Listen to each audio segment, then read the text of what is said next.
So, we have been discussing plasticity, particularly synaptic plasticity of the short term and long term kind. And in the last week classes, we have covered models of short term plasticity, theoretical models of short term plasticity, which are based on different phenomena that have been experimentally observed that modulate short term plasticity, either short term depression or short term facilitation.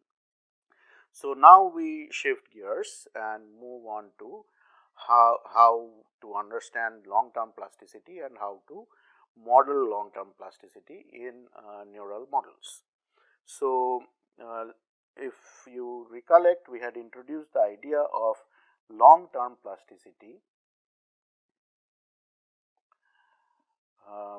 in contrast to short term plasticity as the form of plasticity that is longer lasting or more permanent than short term plasticity. So, we had said that STP or short term plasticity is a temporary effect and it recovers to its original strength, that is synaptic strength that you start with after activity for a period of time. You leave it undisturbed and the synaptic strength goes back to what you originally started with, and the changes in between is short term plasticity. Now, in contrast, long term plasticity is that you do manipulation is that is more permanent in and stays depending on what mechanisms come into play afterward, and that is maintenance of the synapse that leads to keeping the synapse equally strong for longer and longer periods of time, maybe even entire life. So, that requires other mechanisms, and that will not be part of our discussions initially.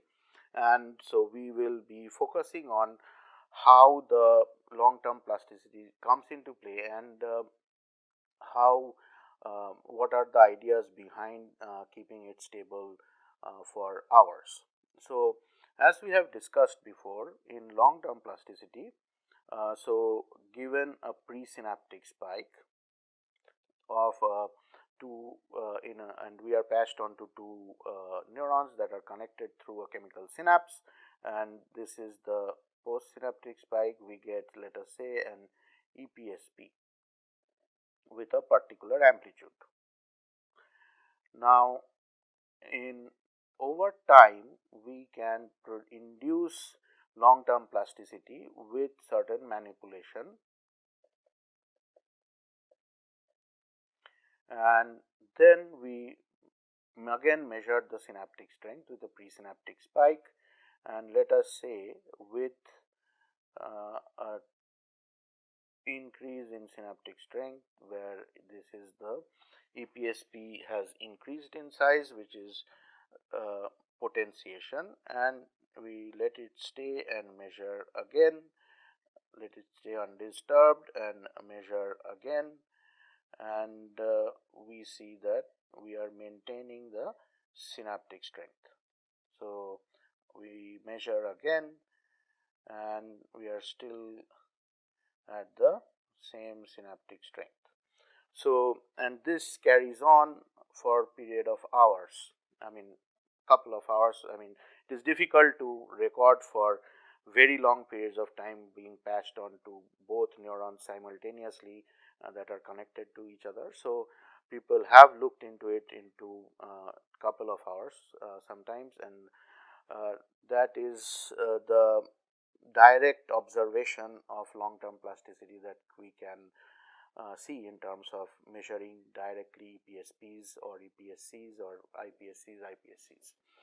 So, however, we say that if the synaptic strength is maintained beyond half an hour or so, that is what we will consider as long term plasticity, and this comes from a long line of work and include which focuses on the mechanisms behind the long-term plasticity or LTP. So, why half an hour? That is, so what this involves is LTP involves protein synthesis.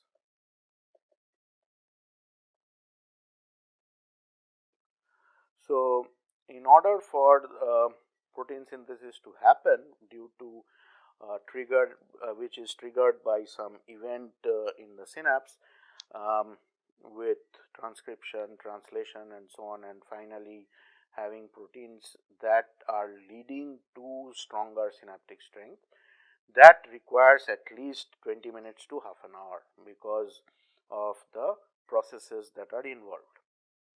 So, what we mean then in LTP is with new proteins in that is also transported to the synapse, and which makes it stronger, then we say that this is LTP. Or with protein synthesis, removal of or reduction in synaptic strength, which is long term depression, that also requires protein synthesis.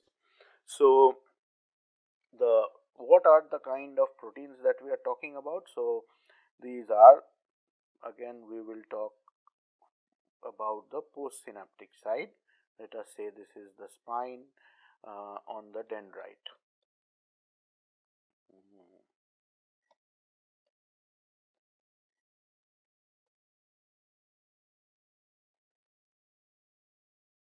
There is a narrow neck, dendrite. So, as we know, let us think that this is um, glutamatergic, and the presynaptic side is releasing glutamate, that is glutamatergic neuron. The postsynaptic side has AMPA receptors, and we are considering only AMPA receptors, that is ionotropic transmission.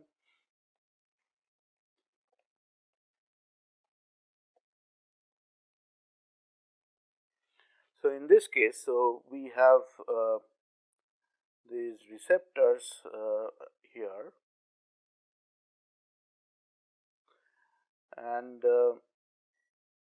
actually this whole region that is part of the synapse is held together, I mean, with proteins that are called the postsynaptic density 95, which provides structure to the synapse. There are many other proteins that are involved in providing this structure, giving stability to the receptors and so on. And so, this makes the synapse be maintained for long periods of time. So, here with the flow of sodium or calcium with the increase in potential in here, we can finally see that with long term potentiation we can have more receptors in the spine. That itself would increase the flow of sodium and calcium, these cations, into the postsynaptic side, making it a stronger synapse. So, upregulation of the neurotransmitter receptors. So, these are proteins, as you know, and these AMPA are ion channels which are allowing these cations to flow in. So, if the protein synthesis ultimately increases the number of neurotransmitter receptors that are then transported to the spine and added on top of the existing ones, then the synapse would get stronger. Similarly, if there is upregulation in the proteins involved in the transport of the proteins to the synapse,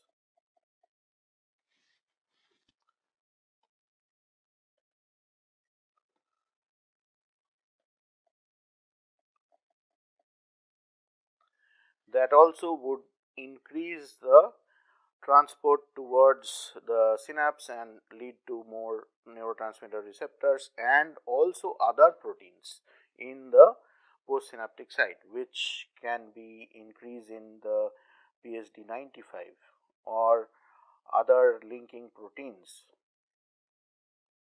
that are there in the postsynaptic site. Similarly, we can also get increase in the size of the spine.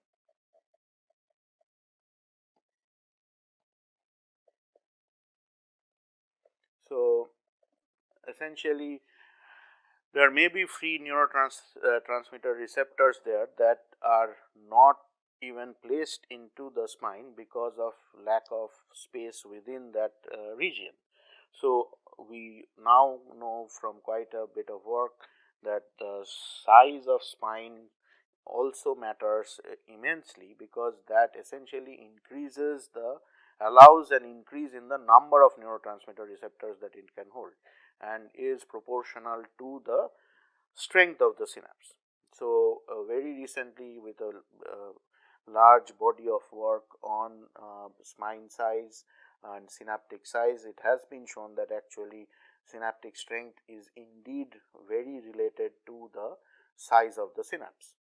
So, increase in the spine size would mean increase in cytoskeleton protein production. Cytoskeletal proteins must be increased. These are basically proteins that provide structure to the spine and like the skeleton of our body, and so those need to increase the size of the spine. So, in long-term depression, the opposite mechanisms come into play in terms of you get to reduce the neurotransmitter, that is, you also increase the population of proteins that actually recycle the neurotransmitters or remove the neurotransmitters from the membrane and actually get them degraded. And similarly, if you reduce the transport of proteins to the dendrites, then also we will have decrease in synaptic strength.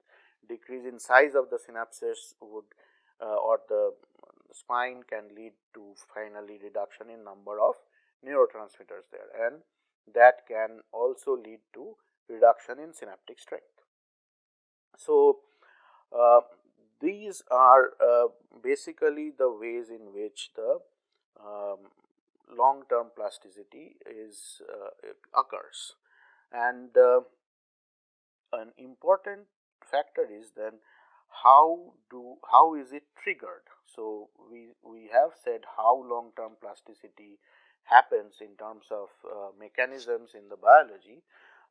So, but we have to trigger it through some mechanisms.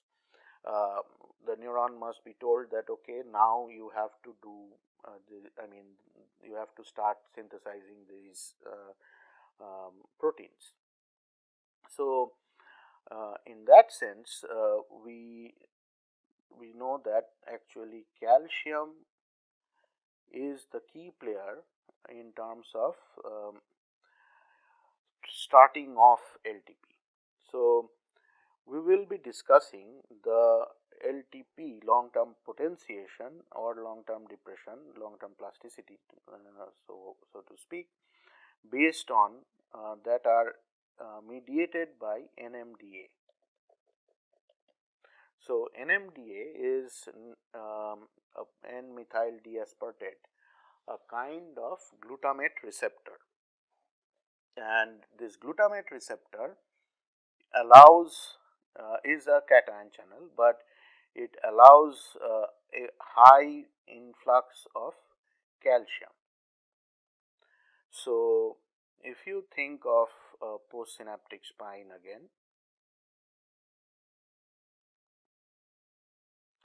so as discussed, we have these AMPA receptors, and these allow sodium and some amount of calcium to come in and depolarize the neuron. With this depolarization, if the spine has another receptor type, that is NMDA, then there is an associative build up of calcium. So how this happens is, so we have the glutamate neurotransmitter, which is, let us say, GLU, which comes and binds to it.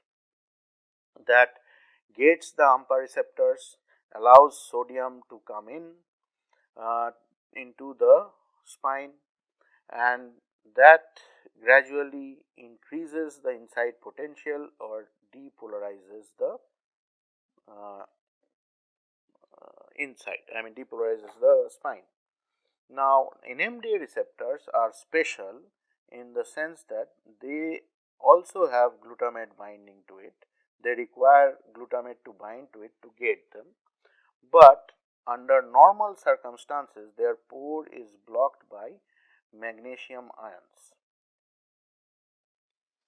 That is, the pore at the mouth of the NMDA receptor is very suitable, energetically very favorable for a magnesium ion to just fit in, and so the NMDA receptor remains blocked even though the glutamate has bound to the NMDA receptor and the gate has opened, that is, the gating has occurred.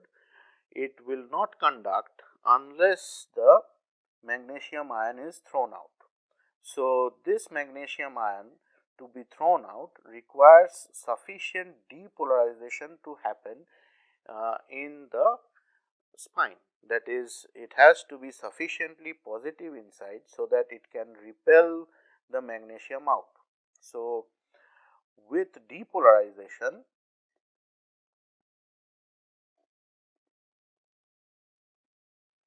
the magnesium is kicked out of the pore.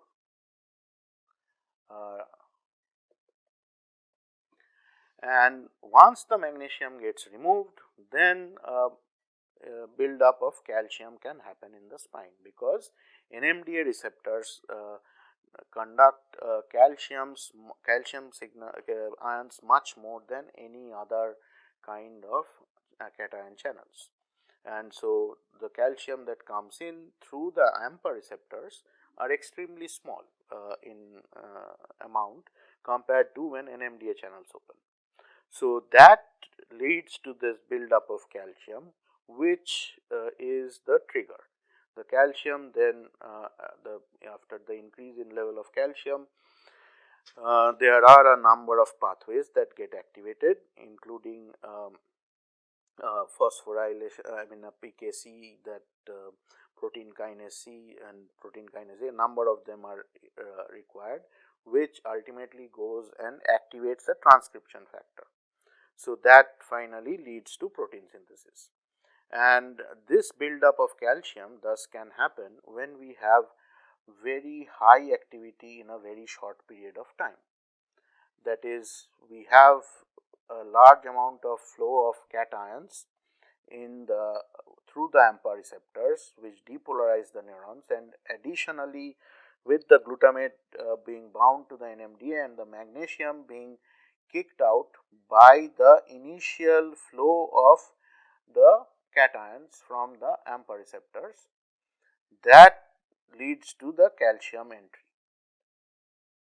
So, essentially we have a strong short period of depolarization or even high activity that can lead to this process, and the calcium concentration is again crucial for even LTD, and the lowering of it below a certain level finally leads to the opposite phenomena being occurring, and that does not require the NMDA. Actually, very low amount of activity for a long period of time finally leads to LTD.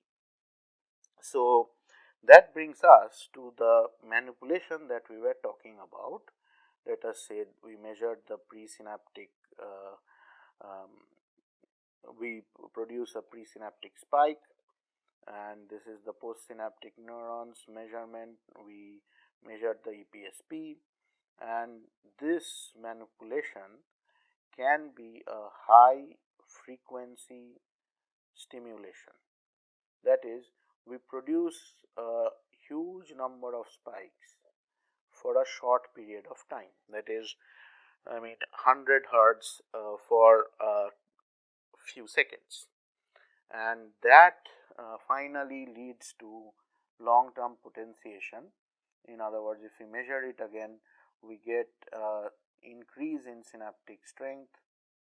Now, let us say this was 1 millivolt, this now is 2 millivolts, and this may initially reduce a little bit, but it will stay on at a saturated, finally it would saturate at a level that is higher than the previously measured strength. So, that is what we mean when we induce long term plasticity, long term potentiation with high frequency stimulation or a tetanic burst stimulation. This was the initially this was the way that long term plasticity was induced. In an opposite manner, if we have low frequency stimulation at about 0.5 to 1 hertz for many minutes, then we actually see depression, and that depression keeps on staying for a long period of time, for a measurable periods of time, and leading to long term depression. So, these ideas, essentially what this means is that if we have very high frequency stimulation, we have similarly very high frequency response in the postsynaptic side, given the huge burst of activity. And so, that would mean that there is correlated firing in the presynaptic and postsynaptic side. That is, both the pre and post are firing together. And in the LTD, if we think of it in this way, that the low frequency stimulation is extremely low and it is not causing any effect on the postsynaptic side, and let us say that the postsynaptic side fires action potentials randomly in a spontaneous manner, which is true for neurons. In that case, what we are seeing is that the activity between the presynaptic and postsynaptic sides are uncorrelated, which leads to long term depression. And so, this brings up the idea of Hebb, an Hebbian synapse, and what Hebb postulated is neurons that fire together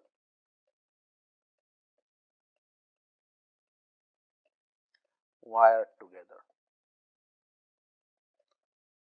That is, they are connected more strongly together. Neurons that fire together, wired together, and neurons that modify synapses that modify themselves in this manner, that when you have high activity and sort of a correlated activity, then you have increase in synaptic strength, and when you have decorrelated activity, you have decrease in synaptic strength. Those kind of synapses are basically called Hebbian synapses. And so, we will be considering Hebbian synapses as well as synapses that are not Hebbian or anti-Hebbian. So, it is not true that all synapses behave in this manner. In fact, there are synapses that are exactly the opposite, and that is what we mean by anti-Hebbian, or they are neither anti-Hebbian or Hebbian, and so we will call them non-Hebbian. So there are a variety of possibilities, and the basic idea we will be using in when we model this whole process in our subsequent lectures, it is going to be the correlation between the pre and postsynaptic neurons, or a causal relationship.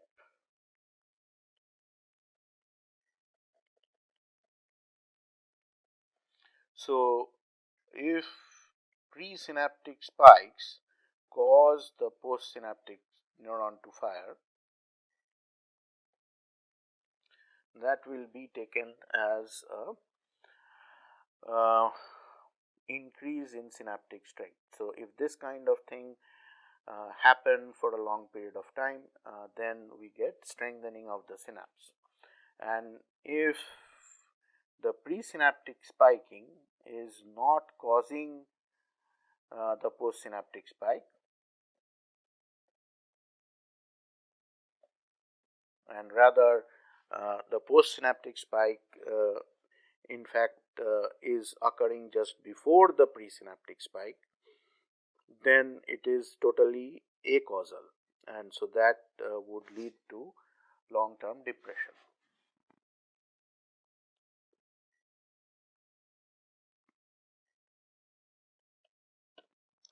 So this idea will be the basis for our next discussion on long term plasticity, where we will be discussing spike timing dependent plasticity, which is um, often used in modeling neural systems with synapses showing plasticity, or STDP.